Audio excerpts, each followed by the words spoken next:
नमस्कार, आप देख रहे हैं एसपीएन 9 न्यूज और मैं हूं आपके साथ मनीष कुमार सैनी। बहुजन समाज पार्टी की राष्ट्रीय अध्यक्ष और उत्तर प्रदेश की पूर्व मुख्यमंत्री मायावती के दूसरे भतीजे आनंद कुमार के छोटे बेटे ईशान की सियासत में एंट्री की अटकलें अब तेज हो गई हैं।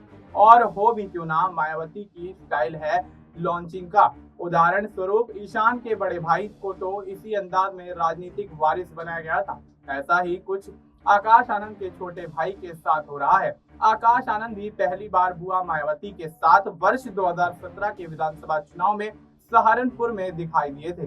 सपा बसपा गठबंधन के समय आकाश खामोशी के साथ मौजूद रहे।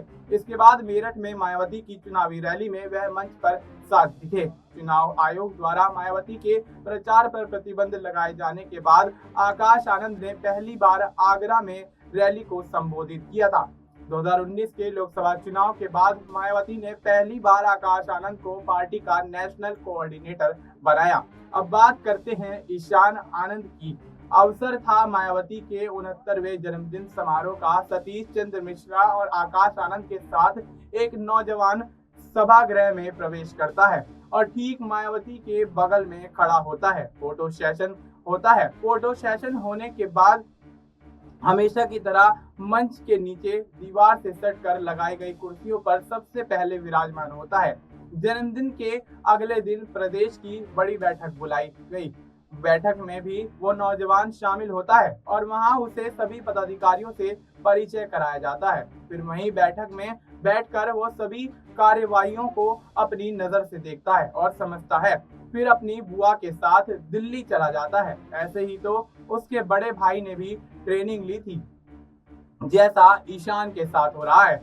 इन्हीं दो घटनाक्रमों से बहुजन समाज पार्टी की राष्ट्रीय अध्यक्ष मायावती के दूसरे भतीजे ईशान की सियासत में एंट्री की अटकलें अब तेज होती हुई नजर आने लगी हैं, क्योंकि ईशान पहली बार पार्टी के कार्यालय में शामिल हुए थे। अब सवाल उठ रहे हैं कि क्या मायावती ने बड़े भतीजे आकाश आनंद के कंधे को मजबूत करने के लिए ऐसा किया है?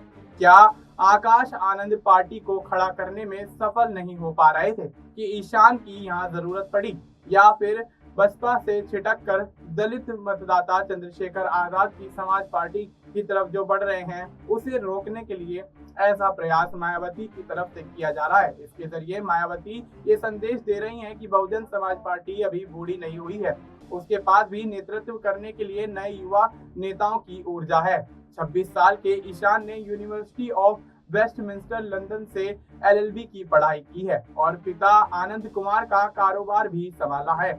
और ऐसे में ईशान अभी तक राजनीति चकाचौंध से काफी दूर रहे हैं। यह पहला अवसर रहा जब ईशान का सार्वजनिक मंच पर पदार्पण हुआ। पार्टी सूत्रों की माने तो दिल्ली विधानसभा चुनाव की समाप्ति के बाद आकाश का मार्च से जिलों में कार्यक्रम लगाए जाएंगे। उनके साथ ईशान को भी भेजे जाने का कार्यक्रम है। जिलों में कार्यक्रम लगाकर लोगों के बीच आकाश और ईशान को भेजकर युवाओं के साथ समाज के लोगों को पार्टी से जोड़े रखने का अभियान भी शुरू किया जाएगा।